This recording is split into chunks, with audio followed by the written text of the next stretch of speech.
ఓం నమో వెంకటేశాయ. ఓ చిన్న కథ. కపిల నగరాన్ని విజయసింహ అనే మహారాజు పరిపాలిస్తున్నాడు. ఆ రాజుకు సంతానం కలగలేదు.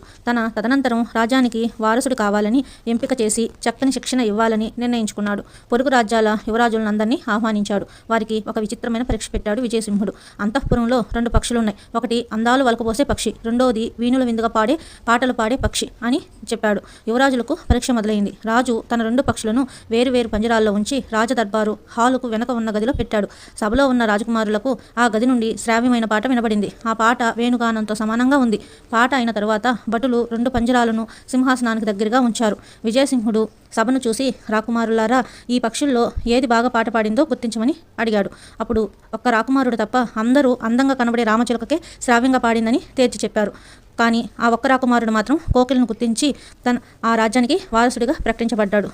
మనలో చాలామంది రాజకుమారులాగే పైమెరుగులు చూసి మోసపోతూ ఉంటారు. మాసిన దుస్తులను ధరించిన వ్యక్తి మహాజ్ఞాని కావచ్చు. పట్టు పీతాంబరాలు ధరించిన వ్యక్తి మూర్ఖుడు కావచ్చు. పైమెరుగులు చూసి మోసపోకుండా మనిషిలోని విలువలను గుర్తించాలి.